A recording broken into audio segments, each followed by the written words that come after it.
My name is Mark, am 45 years old, and am married to Lois, my 42-year-old wife. My current situation involves an affair that I discovered my wife had with my best friend, Phil. I found out about it accidentally and haven't discussed it with either of them yet. Next month, we'll celebrate 25 years of marriage, and our children, Jeff, 23, and Jill, 21, are already adults, so they won't heavily influence my decisions. Jeff recently got married, and Jill is engaged. Before delving into the details, let me tell you about my wife. She's beautiful, standing at 170 centimeters tall and weighing 140 pounds, with a mature, slender figure that, like her friends, is starting to change over time. This is particularly noticeable in the case of her friend Penny, Phil's wife. Phil had always had a wandering eye, but in recent years, as Penny began to gain weight, I noticed that he became even more prone to it. However, I never imagined he would pursue Lois, although I should have suspected that her appearance might attract him. I was curious why she responded to his advances. Like many women who face harassment when they start to acquire other feminine qualities, she endured unwanted attention, inappropriate comments, and propositions during our marriage. However, to my knowledge, she did not give in, remaining faithful to our wedding vows. So what happened to make her break them? Did she stop respecting me? Was she in love with Phil? Did she desire a divorce? Did Phil want to divorce Penny? How long had this been going on? Only she could answer these questions. They were for her. And as for me, what questions did I need to find answers to? Did I love Lois? I thought I did. How would I feel if she left me? Would I be devastated, or would it not matter to me whether we stayed together? Could I trust her again? But the most important question, what did I feel? Was I angry, or simply disappointed by her betrayal? It was all so confusing. Most cheating wife stories I'd read indicated that the husband was always devastated and drank a bottle to forget. I didn't think that appealed to me. 25 years is about a third of a lifetime, and that's a pretty heavy investment of one's life to give up without some concern. I guess I would have to confront her and get some of those questions answered that only she could provide, then I would go from there to determine the best course of action. I had been on a 4-day business trip and had finished up a day early and headed home, catching an evening flight that would get me home late. Lois didn't like me to travel with the kids gone. She was alone in the house, and I thought she would appreciate my early return. I decided to surprise her and not notify her in advance. Maybe I should have. Arriving home at 10 o'clock in my truck that I'd left at the airport, I didn't open the garage door, deciding instead that it would scare her as she was probably in bed sleeping or reading. I could see that there was a light on in the living room and our bedroom as I drove up. I slipped in the front door with my luggage and dropped it in the front entryway, thinking I'd take care of it in the morning. Looking in the living room, I saw 2 empty wine glasses on the coffee table. I stopped in the kitchen for a glass of water, then went upstairs to our bedroom. I saw a light coming from the partly open door to our bedroom and heard the sound of voices. What I thought is she watching a movie, but that sounds like her voice. I looked around the corner into the room and saw my best friend Phil's and my wife's laid in bed. I stood there quietly, shocked by what I was looking at. They were so involved in their playing that they didn't notice me watching from the doorway. Wakening from my stupor, I thought about rushing and confronting them in anger, but reason returned, and I turned instead and went downstairs and returned with my new digital video camera. Setting it on low, I stood back in the dark hallway and began videoing their activities in the dimly lit bedroom for about 15 minutes. When I was satisfied that I had enough, I took the camera down to the computer room and downloaded it into a secure file. Then I burned 2 discs and hid them in separate places. Going back upstairs, I heard him ask, "Can we do this again? I've wanted to make love to you for a long time, and I don't think I can stop now." "I don't think so. He'll be home tomorrow. I want you to understand that, as far as I'm concerned, we weren't making love. We were just playing. I only make love with Mark. He and I are scheduled to play golf on Saturday morning. If I played sick and got a sub, would you do it then? What about Penny? She'll be still at her mother's. Maybe he'll let you know. I went and took my luggage from the entryway and moved it out to the garage, hiding it behind some cabinets. Then I changed into the old fishing clothes I kept there and slipped out the side door of the garage to my truck. Starting it, I turned it around and backed up to my fishing boat next to the garage and moved off toward the lake, 3 miles distant. I slept in the truck that night at the launch ramp, waking at first light. I launched and went fishing. I was still shocked from what I'd seen, but it hadn't sorted out my feelings yet. As the sun gained precedence in the sky, I pulled the boat up on its trailer and departed the lake for home. After parking the boat and trailer by the garage again, I went into the garage through the side door again and was surprised to see Lois' car still sitting there. She was usually at work by this time. I changed clothes and then went into the kitchen. She was sitting at the kitchen table, looking at me without expression. It looked like she'd been crying. I went in and sat down opposite her. I thought something was funny when I saw the empty glass on the countertop in the kitchen. When I saw your boat gone, I knew why. I asked without other preliminaries. She suddenly began to sob. I don't know. Do you love him? I love you and want you to be happy. So if you love him, he'll give you a divorce and let you go. However, I will not be while you have an affair with him. No, no, no. I don't love him. It was just sex. I love you. Do you want a divorce? Oh God, no, again. Why, then? I was getting mad, a rage was building up in me for the first time. I was beginning to feel some emotion about her infidelity, and it scared me. I don't know. I wanted something, but I don't know what it might be. That I'm getting older and I don't feel that I'm attractive anymore. You're very attractive to me. Doesn't that count? Don't our wedding vows count? Oh God, please. I'm feeling so bad about it. I don't want to lose you. How long has it been going on? That was the first time she sobbed out. How do I know that? How can I trust you again? He'll never do that again. Was that only because I caught you? No, I'd already decided it was a one-time thing. Weren't you thinking about doing it again with him this morning? You heard that? Yes, and I heard you begging him to duck you. So again, how do I trust you if we stay together? I'm not going to spend the rest of my life being your jailer by having sex outside our marriage. You broke our wedding vows to forsake all others, and you showed a total lack of respect for me. Now I have lost my respect for you and my trust in you. How do we overcome that if we stay together? I don't know what to say. Can I say that you have to trust me, that you can trust me? That really sounds crazy. You're right. I did show disrespect for you by doing it with him. And please don't talk about not being together. Let's try it this way. What would you do if I had cheated on you? Think about it before replying. After a few minutes, she exclaimed, I would have asked you to leave our home and would have gotten a lawyer. But I don't want you to do that with me. I'm so confused. She went back to sobbing, and I constrained myself from going over to comfort her. My rage began to abate. I decided then that I sincerely cared for her and hoped we could work through this and get back together. The question was, did I love her enough to forgive her? She was the mother of our children, and we had lived together for a long time and knew one another intimately. Could I get past this and resume our relationship, no matter how flawed? She was a good-looking woman and had always turned me on. I would miss her if I left, and I knew she would find someone else soon. However, I felt we needed some breathing room. Lois, I think we should separate for a while until you can figure out what you want and you're no longer confused.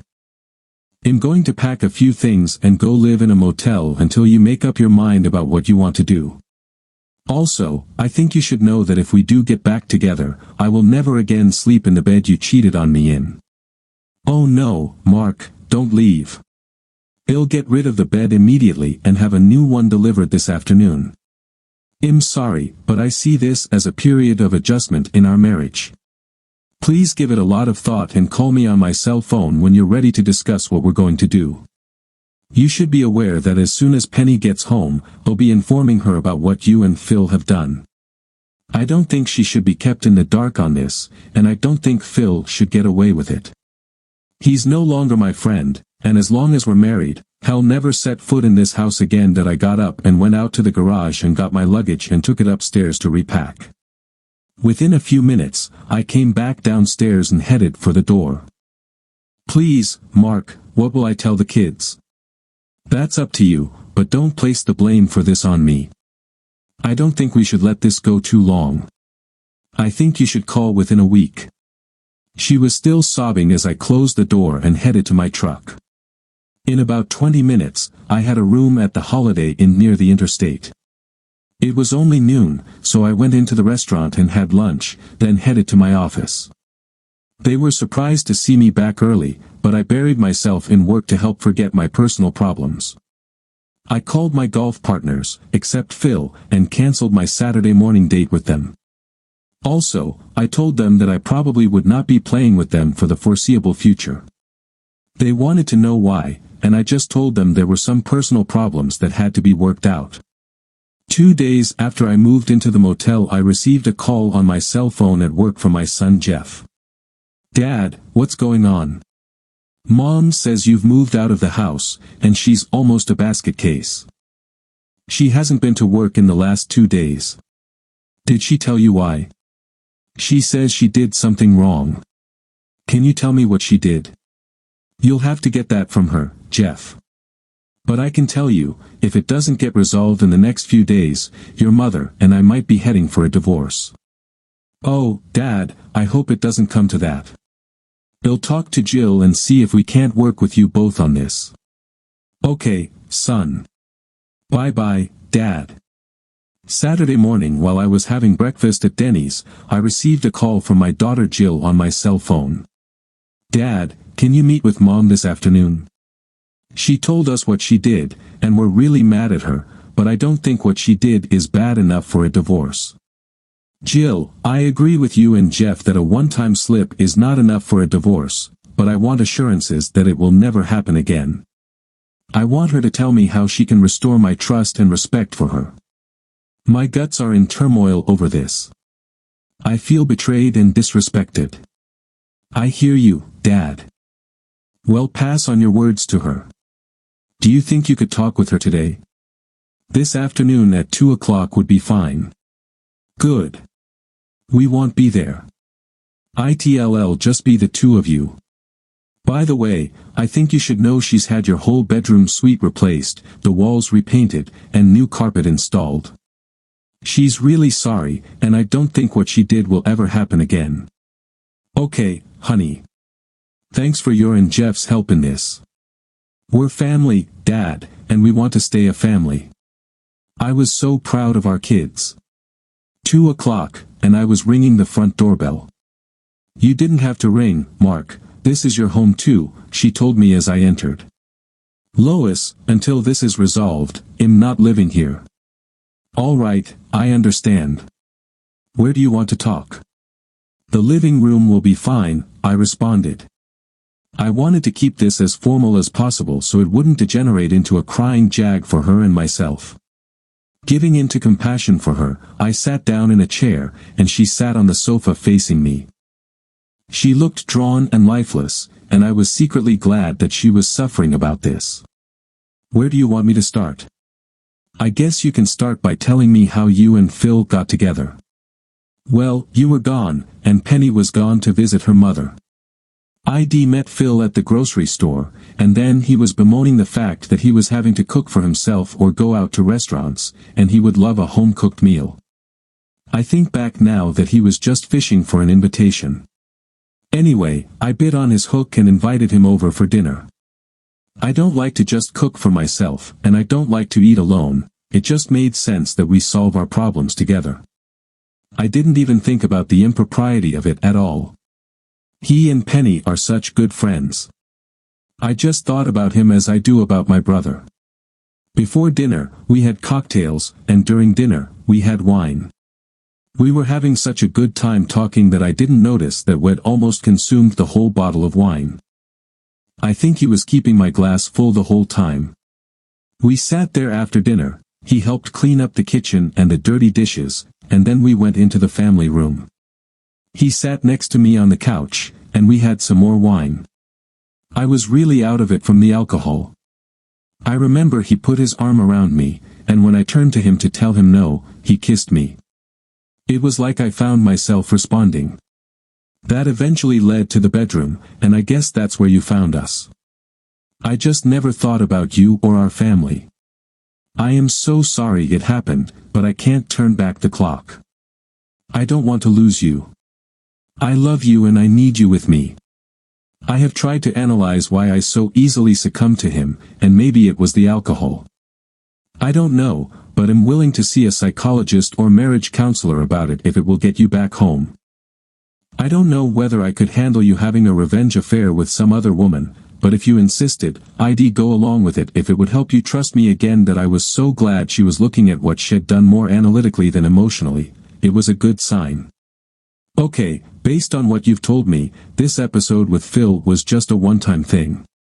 There have been no other men in your life since we married, is that right?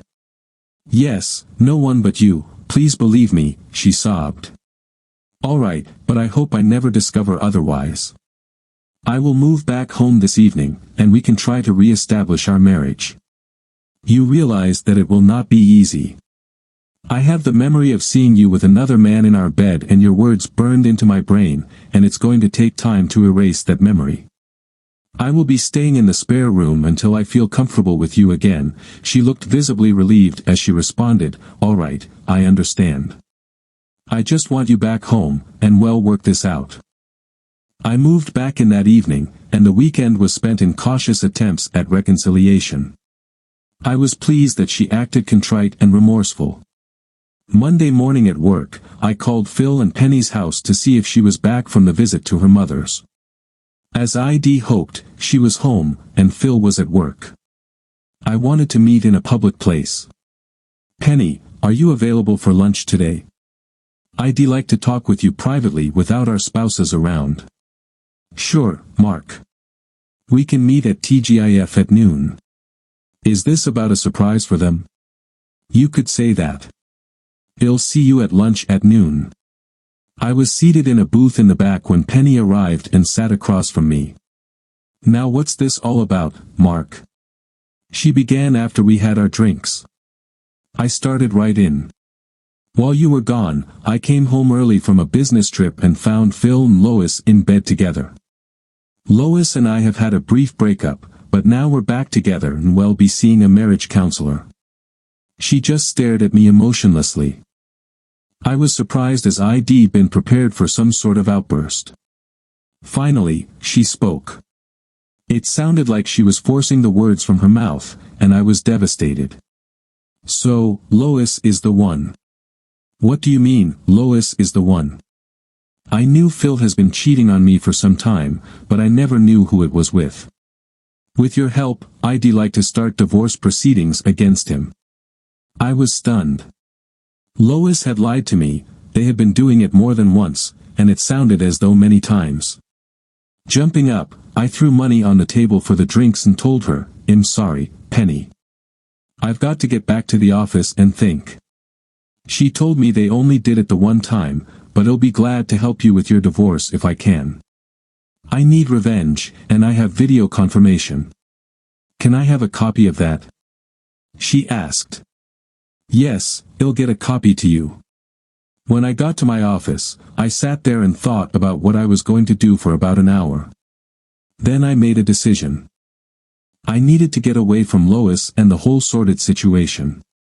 I couldn't look at her lying face again. I handwrote a letter of resignation, effective immediately, and left it on my boss' desk while he was in a meeting.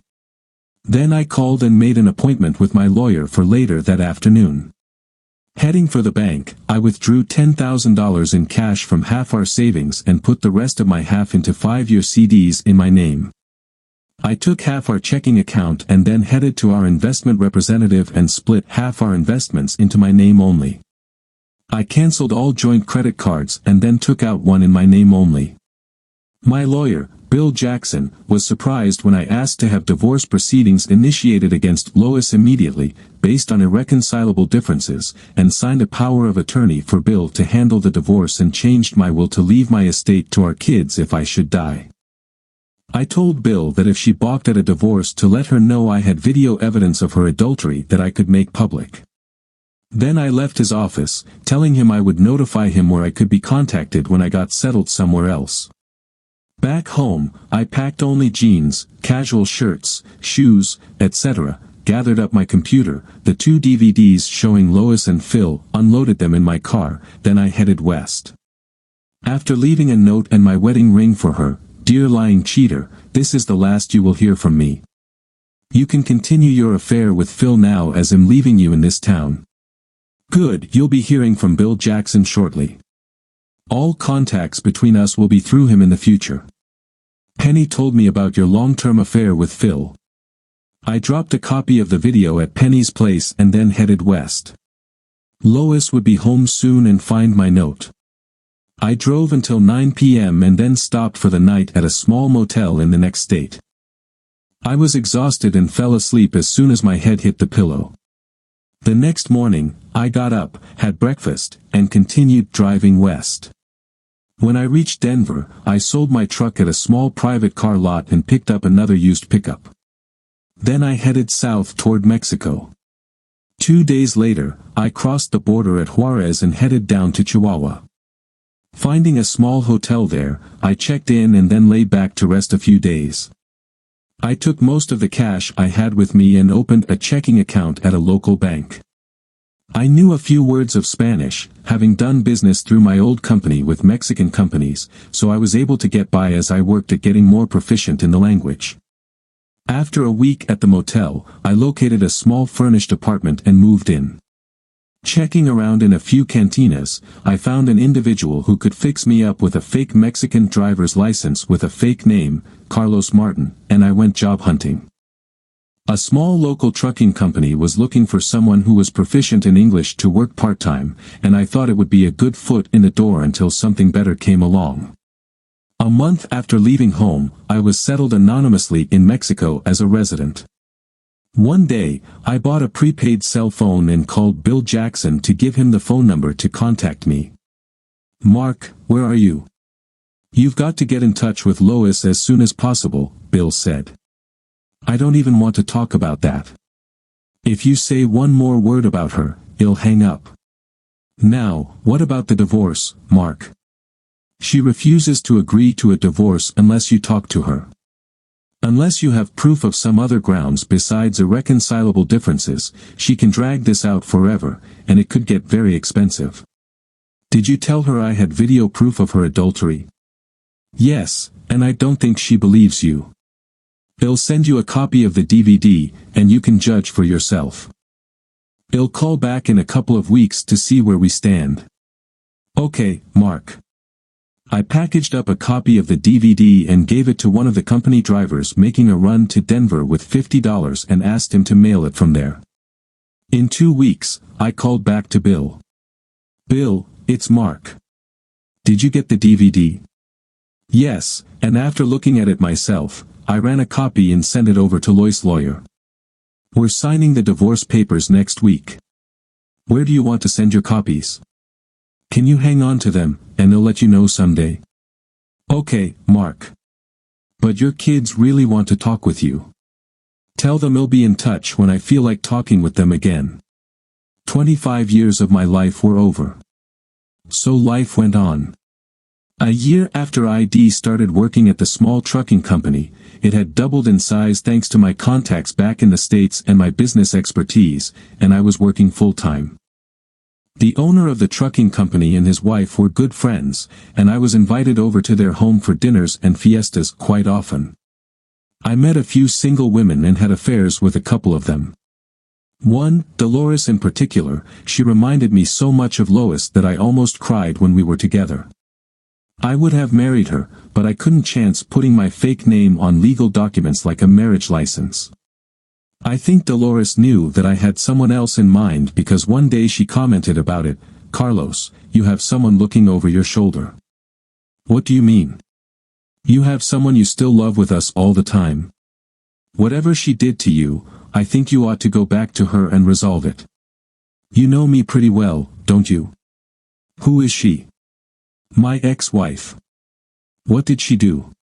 She had an affair with a good friend and tried to lie her way out of it. I can't forget her, and I can't forgive her.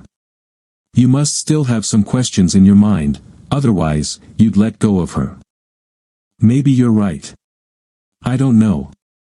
Please go back and confront her so you can let go. Would you do it for me? I'll think about it, Dolores. After Dolores left, I did think about it.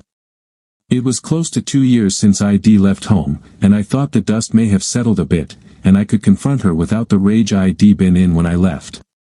The next day, I asked my boss if I could take a couple of weeks off to take care of some personal business. He readily agreed, and I called Dolores to let her know I was going. That's good, Carlos. Let me tell you that if you don't come back, I'll understand. If you do come back, I'll ask you to marry me. That sounds like a deal, Dolores, I laughed. Either way, I'll let you know. We parted as friends. The next day, I was in my truck heading back north.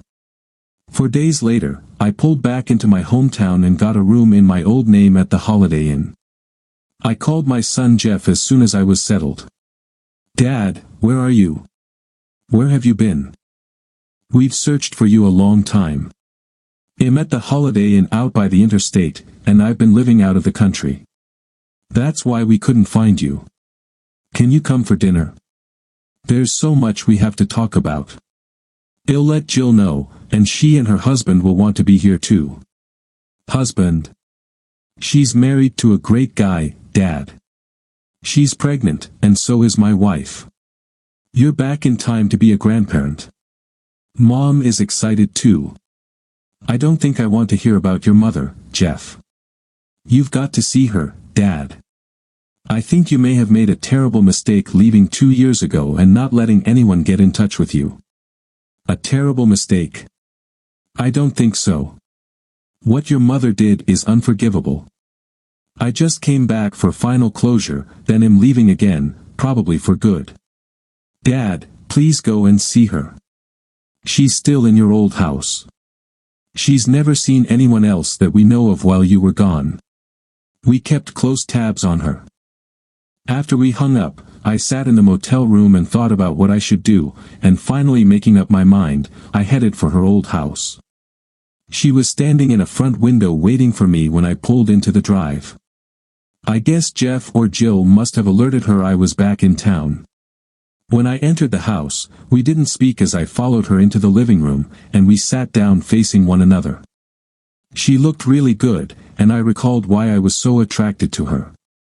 "You look well," I spoke for the first time. "Thank you. You look good too. All right, Lois, the pleasantries are over. I want to tell you that I've thought about you often over the last 2 years and wondered how you were doing. I'm glad you didn't fight the divorce." "Divorce, Mark? We're not divorced." I was stunned. "We're still married. The last time I talked with Bill, you were on the verge of signing the papers. What happened?" "I couldn't do it. You left me with the idea that ID had a long-term affair with Phil, and that was totally false. So I thought the only way I could get you back to tell you was by refusing to sign the divorce papers. Why didn't Bill tell me?" "I don't know. You'll have to ask him. Penny told me that you'd had a long-term affair with him. Why would she lie?" "I talked with Penny after you left and apologized for my indiscretion with Phil. At that time, I asked her why she told you it had been a long-term affair. She said that she knew Phil had been cheating on her for some time, and when you told her you had discovered us together, she assumed that he had been seeing me the whole time. I'm so sorry. In retrospect, though, I needed the time away to think about what had gone wrong in our marriage. I guess we'll never know if we could make our marriage work again if ID stayed. But I'm back for a while anyway to see if there's closure or a new beginning. I guess, in our situation, I hadn't considered we'd still be married and planning for this trip. It adds a new factor to consider, in addition to the fact that you may not have had an affair. Do you want to get back with me? I still have feelings for you, but the old issue of trust and respect is still with me. Do you want me back? Oh, Mark, I want you back more than anything in this world. I can never say I'm sorry enough times for what I did, but it doesn't change the fact that it happened because of a moment of weakness. I know it will never happen again, but I don't know how to assure you of that. I've got to have time to think this out. Why don't we just go and have dinner with the kids tonight and enjoy our family? I don't want to give them any false hopes that we're getting back together again, but I think I'd enjoy being there with you. I understand.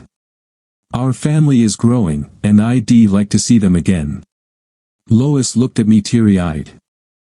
Yes, our children are both married now, and both are looking forward to being parents soon. I'm really looking forward to meeting them. Are you ready to go now? We can go together if you like.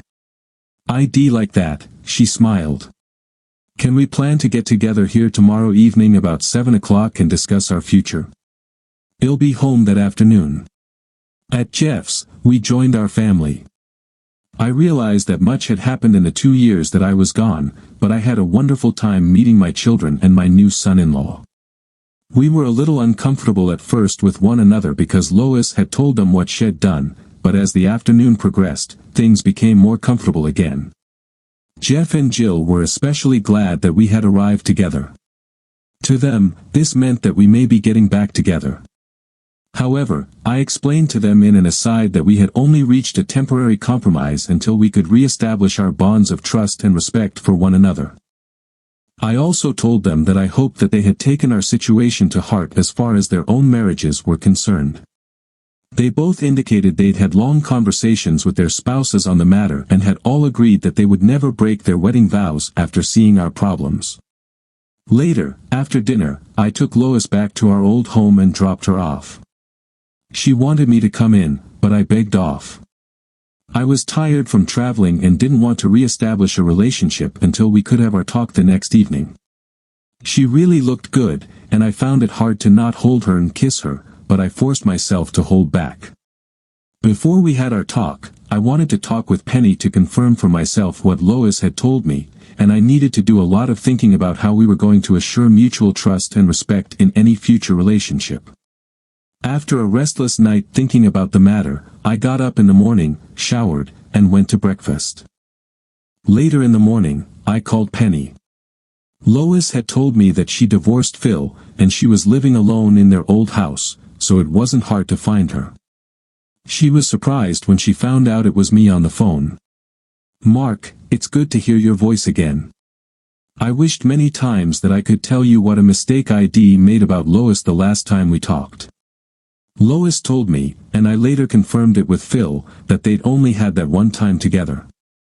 Phil admitted who the other woman was that had been seeing when he was cheating on me, so I'm extremely sorry about any misinformation I gave you based on an erroneous assumption on my part. I don't regret going off and letting time heal some wounds, Penny, so maybe it was for the best. Hopefully, we can get back together again. I'm sorry to hear about you and Phil. For just a few minutes in a meaningless liaison, so much damage has been done.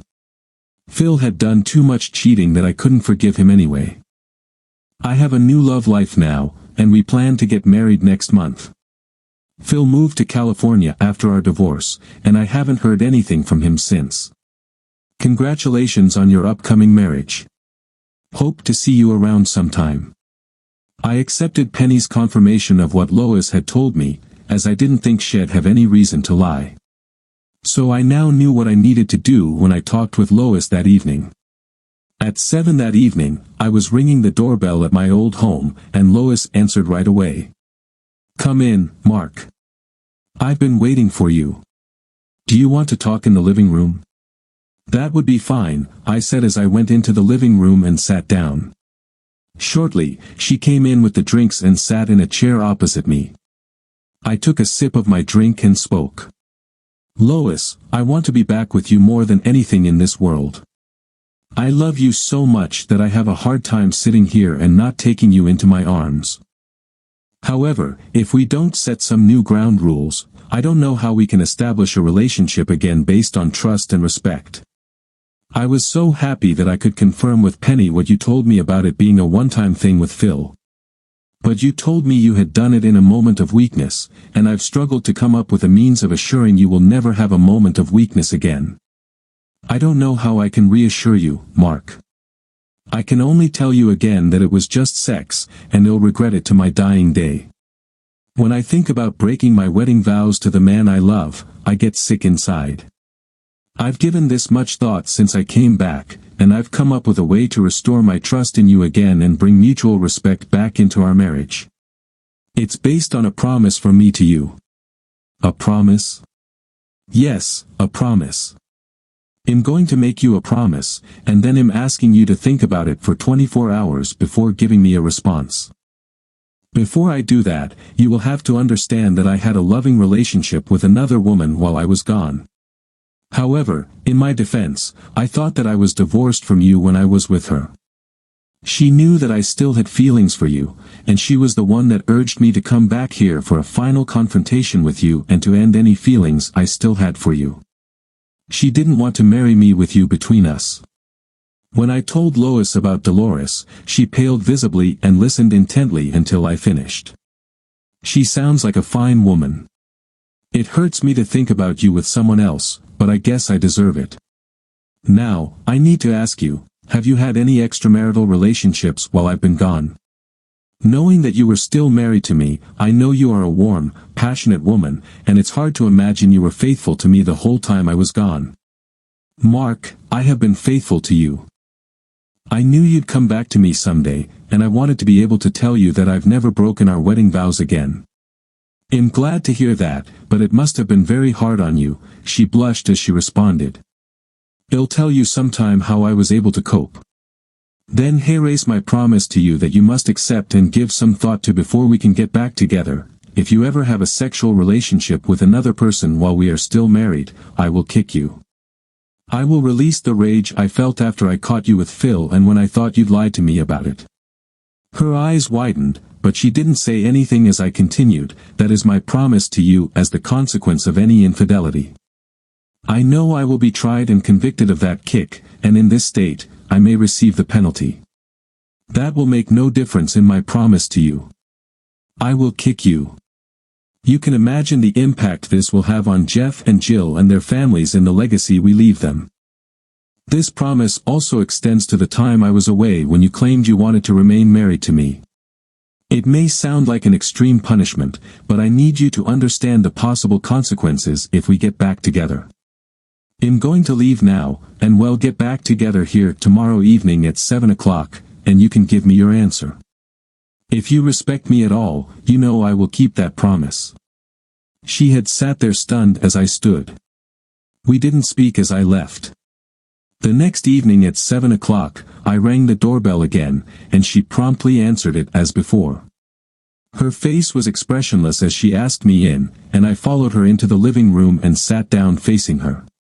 Lois, I spoke, and now it's your turn. Mark, she said, you really scared me last night. I have no doubt in my mind you would do as you said. I have given it some thought, and I either believe everything I told you about my past and future faithfulness, or it's all a lie. I love you so very much and want you back, even with the full understanding of what your promise means if I am unfaithful to you. I trust and respect you as my husband and will be faithful to you as long as we're together. I only ask that if you have any doubts about me, that you talk with me before you do anything. I breathed a big sigh of relief and went over and got on my knees in front of her. Thank you, my darling. I'll move back home tomorrow. From that day on, I never doubted her again. We renewed our wedding vows before God and our family, and to this day, I have never been happier. She wanted to do so many things for me as atonement, but I told her it wasn't necessary. The only part one feels sorry for is calling Dolores and telling her I wouldn't be coming back. I knew she was disappointed, but she understood. This story is an engaging journey through complex emotions and challenges that the characters face in their relationships. It explores the themes of betrayal, forgiveness, and rebuilding trust with unique depth and sensitivity. Story 2. Her name was Janice, and I thought I was in love with her almost from the time I'd met her 2 years before. From our first date onward, I felt she was the one I wanted to grow old with. Looking back now, I guess it was just lust that held our relationship together, combined with her devil-may-care sort of wild attitude she had that I found captivating. I'd been brought up in a fairly conservative home, and she was like a bright light while I was the moth. We'd met in college and had moved in together in our senior year. I loved everything about her, including her sense of humor, her intellect, and most importantly, her love of uninhibited sex. She was a very sexual person, and she just exuded that feeling anytime a male looked at her. I think she reveled in the attention she got from guys and tended to promote it by wearing clothes that were a little short or snug-fitting to amplify the many charms of her body. No matter, I thought. She is mine and no other guy's. After living together for a year, I felt I knew her well enough to be sure of my feelings, and I thought she loved me. So, I popped the question. She enthusiastically responded with a yes. I knew that if I asked in a public place, she might respond a little more aggressively than my conservative upbringing could support. I was glad I asked her in our room. She was so happy. We decided to schedule the wedding for June, right after we graduated, so we could coordinate our job searches as a married couple, and it wouldn't interfere with finals and other graduation activities. At her suggestion, we decided to write our own wedding vows. I wasn't crazy about the idea because I thought the traditional vows that had joined my parents together were good enough for me, but I acquiesced to keep her happy. We would be married in my parents' church, which made my mother and father happy because she didn't belong to any organized religion. I should note that while we were dating, I'd met her parents, and they were a different set of couples than the parents that had raised me. They were both a couple of aging hippies to me and seemed dedicated to a lifestyle that was avant-garde to the extreme, including an open marriage. I was to discover later. I wondered why Janice wasn't as far out as they were, but after meeting her grandparents, I could understand where some of her normal behavior came from.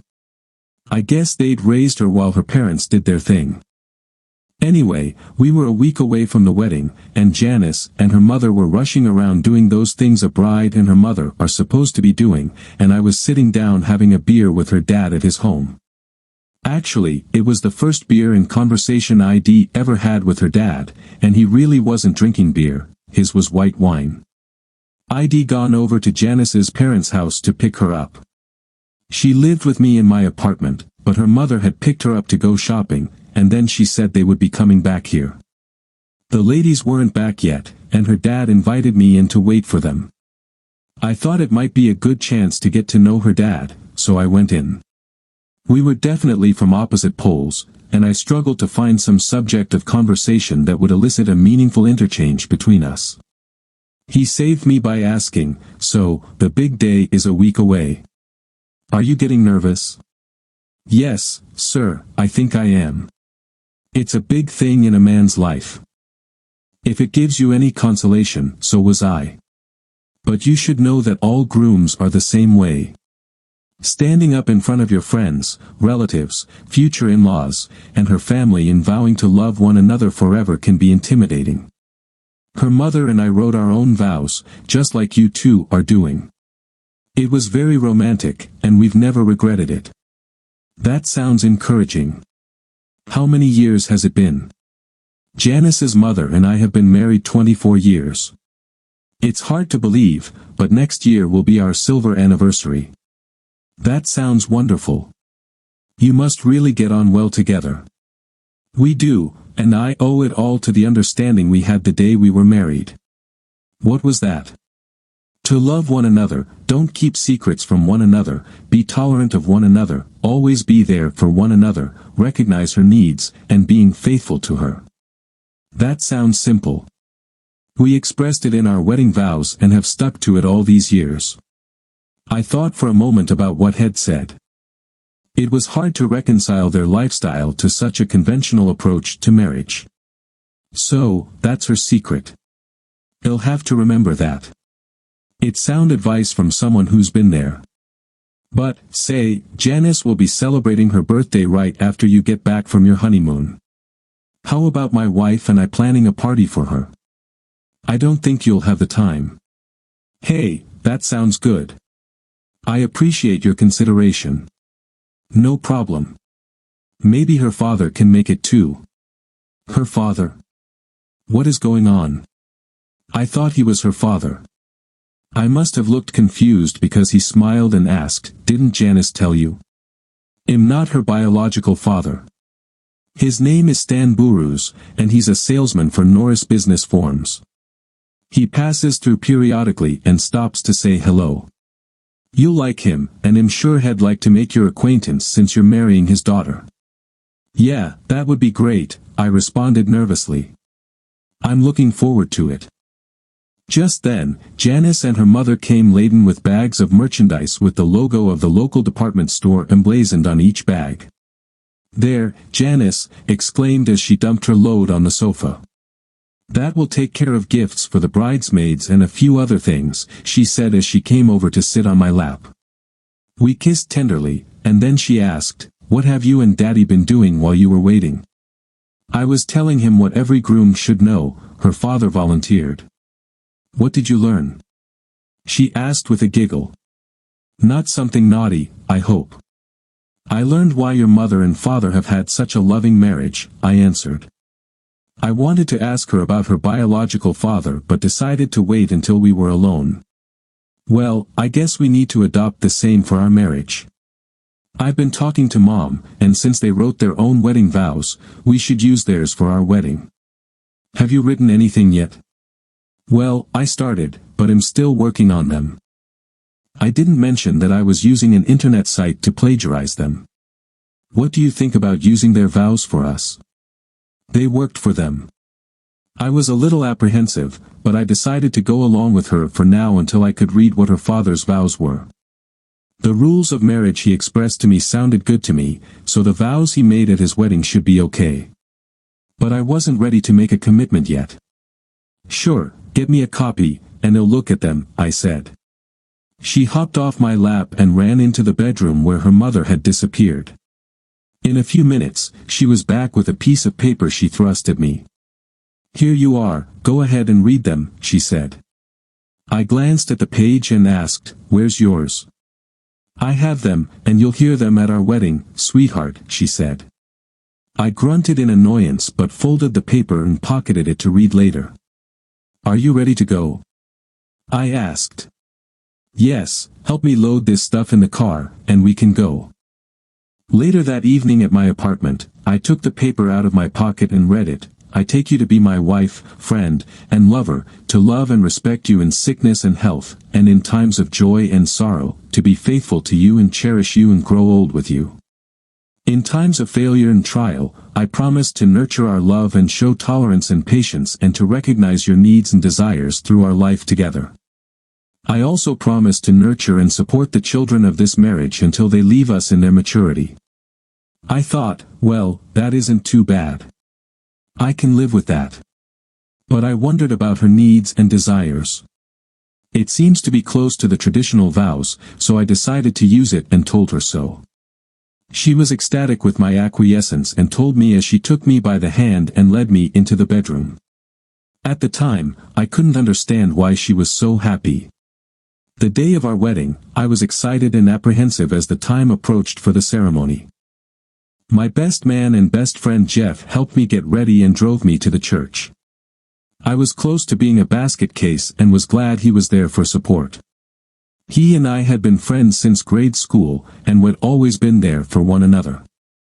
I thought I could trust him with my life. The sweat was running down my back under the tuxedo jacket, and I could feel it start to go down the crack of my back just as the wedding march started, and I turned to look at my bride as she started down the aisle toward me. I think I had a smile on my face as I looked at her in her beautiful white gown on her father's arm. I couldn't see her face behind the veil, but I knew she'd be smiling too. When the pastor began the marriage service, I think I was in a fog, hardly paying any attention to what he was saying. I just had to remember my cue that we'd established the evening before at the wedding rehearsal, and I thought I'd be able to pull this off and get out of here with my bride. Then I realized that the pastor had given Janice her cue when she started to read her vows. I was still in a daze, but somehow I was paying attention to her words as she read from a small card in her hand, "Janice, take you as my lawfully wedded husband. I will love you and cherish you all our wed lives. I will be with you through all the trials and tribulations of our lives, in sickness and health, in good times and bad. And I will respect and honor you as my husband from this day forward. I will be committed to your well-being and happiness, and I will always be there for you. This I swear before Almighty God." I was puzzling over her words when the pastor was asking if anyone knew of any reason we should not be wed. Then it hit me. She had never promised to be faithful to me. Most of her words were hokey drivel that were meant to sound good but didn't promise the most important thing of all, her fidelity to me in our marriage. I suddenly felt my hand go up, whether I did it knowingly or by impulse I'll never know, but it went up. The pastor looked at me with surprise, and I couldn't see Janice's face through the veil, but she must have seen my hand go up because I heard her gasp. There was also a lot of murmuring from the church behind us. "Do you have a question or some other reason to raise your hand, son?" the pastor asked.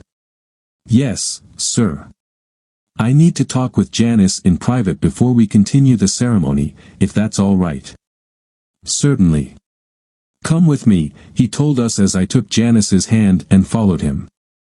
The murmurings behind us were swelling into a mild roar as we exited through a side door to the pastor's study. Opening the door, he motioned us inside and asked, "Do you want me to assist you?" "No, thanks, Padre. I just need to talk to Janice alone for a few minutes." "Take your time. It'll get your family and friends calmed down, and we will wait till you're ready before we resume the ceremony." With that, he closed the door and left us alone. I turned to Janice and reached out and lifted her veil back. "What's the matter, Jim? Why did you stop the wedding?" "Janice, I have a problem, and I need some help from you to resolve it. I may never have expressed it to you before because I thought you thought about marriage the same as I did. But there must be something wrong with my thinking. When you spoke your vows, you didn't promise to be faithful to me, and that is something that our marriage requires before I can say I do. Is there some reason you didn't have that promise in your vows? All I want is a marriage like my mom and dad had. The vows we spoke are the same vows as they had, so I thought they would work for us too. What is it about their marriage that you want? I promised to be faithful to you when I said my vows, but why can't you do the same? Was your mother always faithful to your dad?" She looked at me sadly as she responded, "She had male friends, but Daddy was happy with her occasional affairs. There's nothing wrong with it as long as you are happy. I promise to always come home to you and give you all the loving you need." "Tell me, Janice," I said, my anger starting to rise, "your father said he was not your biological father. Were you the result of one of her affairs?" She broke out crying then, and I suddenly knew it was over. I could never be her happy husband. "Janice, have you been faithful to me since we became engaged?" She looked at me with tears running down her face, ruining her mascara and makeup. "I'm sorry. I didn't think that you would mind." I was suddenly getting mad. What had started out as a quiet conversation and trying to establish a reason to continue the ceremony was turning into an episode. I couldn't believe what I was hearing, and what I was hearing was totally destroying me. The woman who was to be my bride and partner for life was a crap. Who was it or who were they? It was just Jeff. He's your best friend, and I thought it would be okay to do it with him. Janice, I don't know who you are besides being a total crap. Your father must be some kind of person that gets his jollies from his wife's affairs. I'm gone, Janice. Find yourself another guy who's into perversion. That's not for me. With that, I turned and headed for the door. When I came into the pastor's study, I noted that there was a door directly to the outside next to it. Going straight out the door, I proceeded to the front of the church. As I removed my tie, Jeff had driven me in his car, and I didn't have my own car there, so I started walking. I passed the limo waiting for us and saw the driver give me a funny look and a smile as I walked past. It was a 2-mile walk to my apartment, but suddenly I felt free, and my mood lightened. I was about a quarter mile from my apartment when a car roared up beside me, and Jeff started to get out. As he put his foot on the ground, I gave the open car door a kick. "You crap!" I screamed at him. "Never speak to me again, never come near me, or the next time we meet, they'll put you in a hospital for a long time." I continued on to my apartment, and before changing my clothes, I started bagging up Janice's clothes and belongings and putting them outside in the hall. My cell was ringing, and I just turned it off. After changing into jeans and a t-shirt, I grabbed a beer and sat back and waited for the I knew was heading my way. Her parents tried to sue me for sticking them with the cost of the wedding and the reception, but my lawyer argued that their daughter had misrepresented herself to me, and I was perfectly within my rights to back out. The judge agreed. I never saw Jeff again after he recovered from his accident. He left town. I see Janice around occasionally, but we don't speak or acknowledge one another. I heard Shed married, and I wondered about the type of guy. I'm married to a wonderful girl, and we have 2 nice kids of our own. Of course, before we married, we had a long talk about fidelity and what we should expect from each other in our married life. So far, we're as much in love as the day we married, and I trust her totally. Life can be good. This story vividly demonstrates the difficulties of trust and honesty in relationships, emphasizing the importance of personal growth and the power of making difficult decisions after deception.